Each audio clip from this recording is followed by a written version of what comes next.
Anti-government protests in Chile spread across the entire country. Thousands of Thai activists rally in the capital, Bangkok. And protests in France against the comprehensive security law proposed by the government. Hello, welcome to teleSUR. I'm Carla Gonzalez, and this is from the South.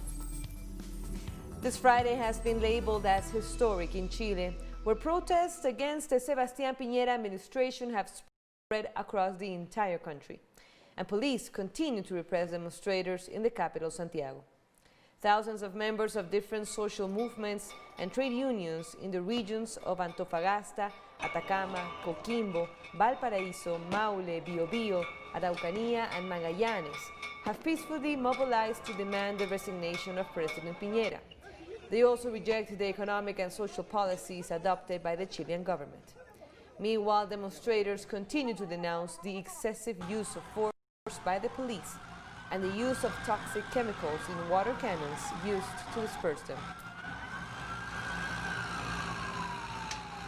Venezuelan President Nicolás Maduro unveiled a monument that honors the centenary of the country's military aviation and the 28th anniversary of the military rebellion of November 27, 1992. The act was held in the northern state of Aragua, where participants honored the military history of the country and the events that marked the beginning of Venezuela's independence. The monument unveiled recognizes the participation of the Bolivarian Military aviation in the defense of independence, sovereignty, and airspace. Celebrating the 28th anniversary of the Great Bolivarian, Revolutionary, Anti-Imperialist Rebellion of November 27, 1992, the Great Anti-Oligarchy Rebellion, a rebellion of the people. Rebelión de pueblo. Y nos ha tocado parir. And we are struggling, but our message to the world is a single one. Our message to the North American empire is this: here is the Venezuela of Bolívar. Venezuela is still standing, the Venezuela of dignity, the Venezuela of honor, the Venezuela of patriotism, and here no one surrenders. A new investigation has found that major food brands are sourcing chicken from a company linked to deforestation in Brazil's Cerrado region. According to the investigation by Greenpeace through its journalism arm, Tesco, Asda, Nando's, and McDonald's were found to be sourcing chicken produced by agribusiness giant Cargill and fed on Brazilian soybeans produced on land on the Cerrado savanna. This is one of the most threatened and overexploited regions in Brazil, home to the majority of the world's plants and animal species. The investigation found 800 square kilometers of deforestation on farms that supply Cargill and more than 12,000 recorded fires since 2015, a common way to clear land for agriculture. And Brazil has registered the highest number of COVID-19 infections since September 16th, and the number of deaths is also on the rise. In Sao Paulo, the largest city in the country, private hospitals have seen an increase in admissions for coronavirus patients in the last 2 weeks. The government of Sao Paulo decreed a ban on new non-urgent surgeries of patients occupying COVID-19 beds. Hospitalizations in the city rose from 644 to 814 in 6 days. 44% of intensive care beds are filled now, and it was 32% a few days ago. Doctors warned that the clinic hospital is resuming surgeries that were held up at the beginning of the pandemic, so there are fewer beds available, and it will be impossible to contain a new wave of COVID-19. We had a very important drop in the number of cases 10 weeks ago. The numbers were coming down. But now we return to a critical situation, and in the case of the deaths, we have already the situation we had 5 weeks ago. But the deaths take longer to be reported. Therefore, this movement to extend care in the hospitals of Sao Paulo is not limited to the hospitals of the rich, private, but to the public hospitals already have well extended intensive care occupancy rates. The respiratory infection units of reference for COVID-19 have the lobbies full of people again. The hospitalizations increased again, and consequently, we will have an impact on the death rates in the next weeks. 6 of the 7 municipalities in which the Brazilian Social Democracy Party will compete in the second round for the mayor's office are still in the green phase of quarantine. Advisors of Sao Paulo's governor called for physical distance measures against COVID-19, but the governor schedules the meeting for the day after the ballots take place. The government of the state of Sao Paulo and the mayor's office fear they might lose the elections against a left-wing candidate. That's why they are reluctant to debate the measures or afraid they might be required to recognize the increase in contagion and admissions. Hence, they have a policy of hiding the increasing number of cases. In a public letter, a group of doctors urged the middle and upper classes not to hold meetings, parties or gatherings. The tendency is to repeat the circuit of contagion from the upper classes to the workers who have less access to health services. At first, the pandemic reached the country through the upper class, people who traveled to Europe, especially Italy, and ended up spreading it to the peripheral communities, affecting mainly those in poor areas, black people, and those working in the irregular sector. Then, the distancing measures notably protected the richest, a protection bubble for the upper classes. As a result of the relaxation, these upper class people began to hold events, hang out in bars, parties, and enclosed places, in complicity with the public authorities. Brazil is experiencing a new cycle of COVID-19 infection that is not considered a new wave since the country has never perceived a reduction in infection cases, but rather a reduction in a level of contagion that is still considered quite high. Fans continued to pay tribute to Diego Maradona outside the Argentinos Juniors Stadium, which bears his name, as Argentines built improvised altars at several stadiums to honor the football legend who died on Wednesday. The fact that the wake was held at Casa Rosada, I believe that he had been asked during his lifetime where he wanted to be held on the day of his death, he would have chosen Boca's pitch. I believe that he would have chosen that place because he is a popular idol throughout the world. We will see him at any football match, on any improvised pitch, in any 5 against 5. Wherever there is a ball rolling, there will be El Diego. There will be El Diego. And Argentina's iconic Buenos Aires obelisk also paid tribute to Maradona on Friday. Images of the football star were projected on the capital's obelisk to thank Maradona for his legacy. Fans gathered despite the risk of the coronavirus pandemic to snap photos from the streets surrounding the monument. All around Argentina and across the world, supporters have shown their appreciation for the athlete. For me, losing Diego is like losing someone in my family. I am so sad, as if I had lost a son, a brother, my father, my mother. With Diego's death, I think we lost someone who represented us in the world, like nobody else. It was as everyone says, it was our identity, it was our last name. Diego is Diego. Where you say Diego is Argentina. It's football. Peruvian archaeologists have unveiled the remains of a woman who lived 600 years ago and was found by construction workers in Lima. Dubbed as Huayá, the woman was about 20 years old, 148 centimeters tall, and apparently died of natural causes. Archaeologists believe she was a weaver, as several balls of threads were found in her tomb. Although her burial was found by workers while installing gas pipes in 2018, scientists only announced the discovery now, after finishing the study of the findings and also creating a 3D reconstruction of her face. This person, who was an artisan, perhaps not from an elite background, who dedicated herself to the humble work that is weaving, that is the backstrap loom, techniques that are preserved to this day. El Sauce was a human settlement that had a good number of people dedicated to agriculture, textile production, pottery, and shepherding. It was a space controlled and administered by the Inca Empire. Espacio de control y administración que impone el imperio. We'll take a short break now. Don't go away.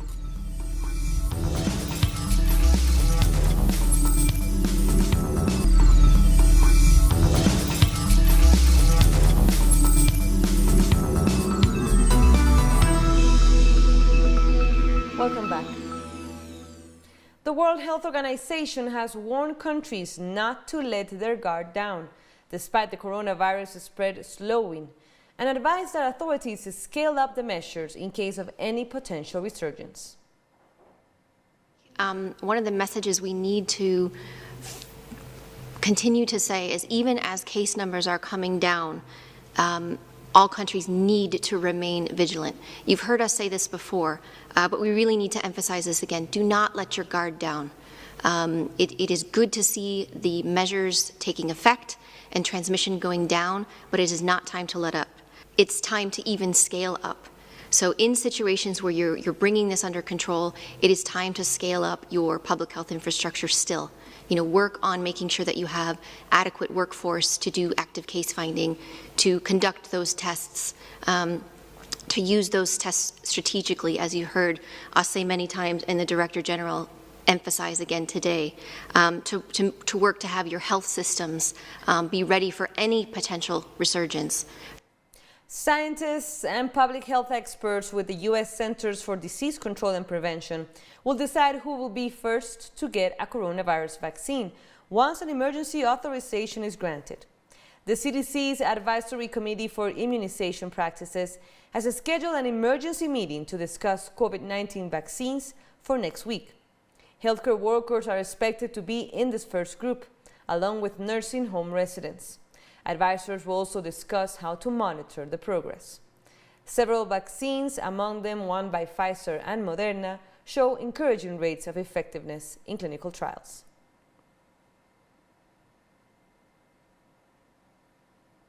Ireland has lifted COVID-19 restrictions ahead of the holiday season.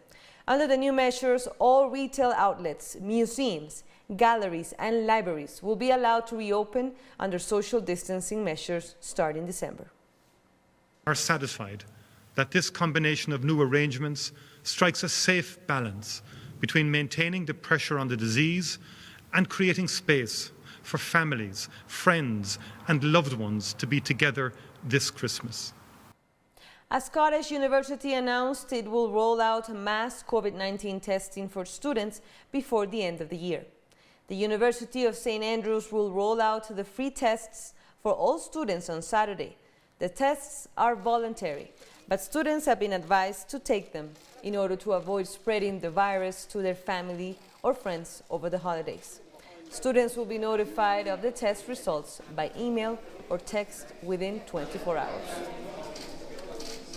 I'm going to take a test before I go home, and then when I get home, I'll take a test, and then quarantine. When I come back here, I'll take a test, just because I want to make sure, it's free. I don't have to have symptoms to do it. I feel like it's the safest way to go about, traveling, going overseas. I think it's just the safest way to handle it. Yeah, I'm definitely going to take a test. I'm only down the road, but it's a huge peace of mind just to be able to go home and be with my family, knowing that everything's safe and everything's well, and we're lucky enough that we're able to be together in Christmas, and I don't want anything to compromise that, so I'm definitely going to be taking a test. Okay, well, this is Scotland's first mass asymptomatic testing centre for students. It's part of a Scottish Government initiative to make sure that students can travel home for Christmas and keep their families and communities safe when they do so. The Italian government will ease COVID restrictions in 5 regions from Sunday, including in the country's richest and most populous region, Lombardy. The Health Ministry announced that Lombardy, Piedmont and Calabria will be downgraded from red to orange zones, while Sicily and Liguria will drop from the orange to the yellow zone, which has least restrictions. Friday's decision follows a gradual decline in hospitalizations from coronavirus in much of Italy over the past week. Italy introduced a 3-tier zoning system 3 weeks ago, with curbs depending on a variety of factors, including infection rates and hospital occupancy. And staying in Italy, in the hills not far from Naples, the production of a new ultra-cooler capable of stocking vaccines at -80 degrees Celsius is about to begin. The Italian company Desmond, a subsidiary of U.S. multinational Middlebay, is testing the efficiency of this kind of freezers, which could transport up to 180,000 doses of the Pfizer COVID-19 vaccine. This freezer is the ultra cooler that could be used to transport and stock the vaccines that requires a temperature of -70 degrees Celsius. Every one of these can contain up to 180,000 doses of the vaccine, and its capability of working for a period without electricity could help bring it to countries where it's difficult to have a constant availability of power. Only in the United States, based on estimations by the Emergency Response Authority, there will be a need of at least 50,000 of these ultra-cooler. We can say that in Europe, there will be more or less the same demand. So we are talking about large quantities for this kind of product in a market where now the production is only a few thousand a year. More stories coming up. Stay with us.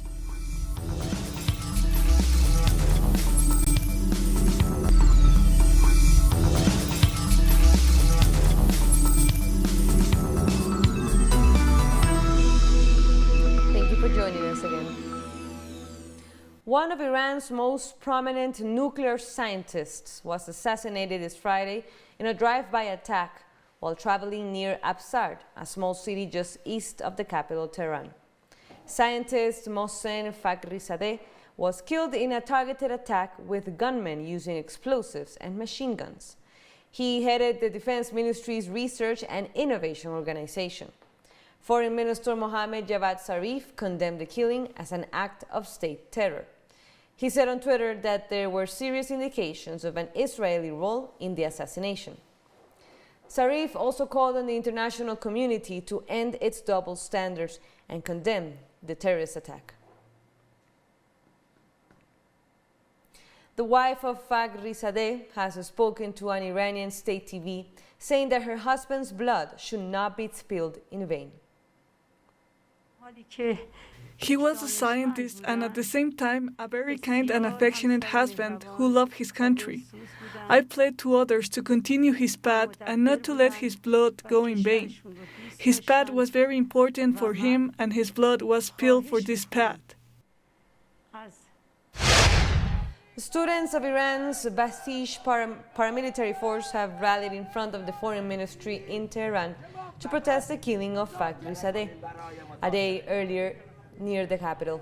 Protesters burned pictures of U.S. President Donald Trump and U.S. President-elect Joe Biden to show their opposition to any possible talks with either Republicans or Democrats in the United States.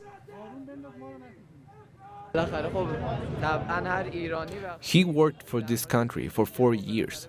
We had a revolution, and these scientists worked for it. Our blood is boiling, and we will not rest until we have revenge, whether for Fakhrizadeh or for martyr Qasem Soleimani.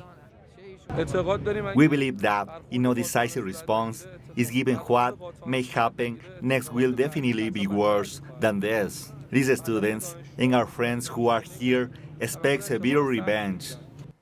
In Iraq, clashes between anti-government protesters and followers of a firebrand cleric have resulted in the deaths of 4 people, while dozens were injured. According to statements by the leader of the anti-government mobilizations, Mohammed al-Qayyat, the confrontations took place after criminal gangs allegedly linked to cleric Muqtada al-Sadr burst into the campaign tents of anti-government protesters. This happened in Haboubi Square in the southern city of Nasiri Yahi. Earlier, al-Sadr's followers gathered in several provinces to protest corruption and hold prayers in Tahrir Square. The mobilizations and clashes come in the context of the legislative elections scheduled for June next year. The head of the UN Refugee Agency, Filippo Grandi, has visited the Hamdayet camp in Sudan, which is housing thousands of refugees who have been displaced by the fighting in Ethiopia.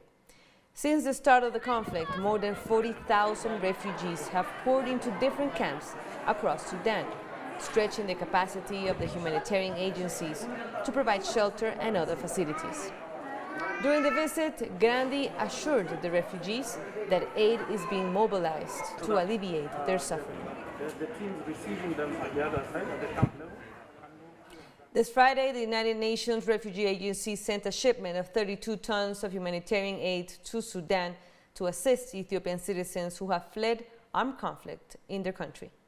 The agency said an additional 100 tons of humanitarian aid will arrive by air next Monday from Dubai as part of 4 airlifts. According to a report by the UN High Commissioner for Refugees, since the beginning of the armed conflict in Ethiopia's Tigray region in early November, over 43,000 people have fled into Sudan. The High Commissioner requested more resources and international support for Sudan. The country, prior to the armed conflict in Ethiopia, was already home to nearly 1 million refugees. In Somalia, a suicide attack near Mogadishu's airport left at least 7 people dead and 12 injured. According to official reports, the attack was targeted at a Somali intelligence officer. Local media reported that an employee of the Ethiopian embassy in Mogadishu is among the dead. The suicide attack near the capital's airport took place hours after a brief visit by the acting Secretary of the Defense of the United States, Christopher Miller. A senior official said on Friday that the Ethiopian military has seized control of a town located 50 kilometers north of the capital of Tigray, a day after the government said it was beginning the final phase of its offensive in the region. Lieutenant General Hassam Ibrahim said Ethiopian forces have captured the town of Wikro and would be in control of the Tigrayan capital, Mekele, in a few days. He also claimed the government troops had taken control of several other towns. The Tigray People's Liberation Front has not yet confirmed the reports. The government gave the front until Wednesday to lay down arms or face an assault on Mekele. Prime Minister Abiy Ahmed accuses Tigrayan leaders of starting the war by attacking federal troops. Thousands of Thai activists rallied in the capital Bangkok, this time not for a protest, but to practice what they termed a coup prevention drill. The protesters have been striking for months now, demanding a new constitution and calling for the country's Prime Minister Prayut Chan-o-cha to resign. They say they anticipate the country's monarch might be planning to stage a coup. Part of the coup prevention strategy including blocking a major junction in Bangkok and showing portraits of generals who had led past coups. He is ready to order an army to stage a coup d'etat once more. He is ready because today he has been bringing lots of military forces from other provinces into Bangkok. Thousands of people had rallied in France, in Nantes city, to protest against the comprehensive security law proposed by the government this week. The protesters, drawn from various trade unions, have expressed concern over the controversial draft law announced by French Prime Minister Jean Castex on Thursday. The law will restrict citizens from filming police officers and publishing the images. According to protesters, this law will promote police brutality. All non-essential shops in France have been allowed to reopen after a drop in nationwide coronavirus infection rates. Department stores, such as Paris' iconic Galeries Lafayette, reopened their doors on Saturday as part of the first phase of the easing of the virus-enforced restrictions in France. Galeries Lafayette is said to lose over €1 billion in 2020 after 2 long closures due to the coronavirus pandemic and successive lockdowns. It is about trying to do some shopping and have our relatives and the family enjoy everything we can buy and kickstart the economy. It is important. It's been a complicated year. We are going to lose a little over €1 billion in turnover for this store, so it's a very complicated year. Now we will do the sums at the end of December. It's certain that we won't make up for the loss, but we hope we will have a good month, and we also hope that clients are satisfied with having a more normal life. And with that, we end this news brief. But remember, you can find all of our stories on our website, telesurenglish.net. And be sure to follow us on social media. Until next time.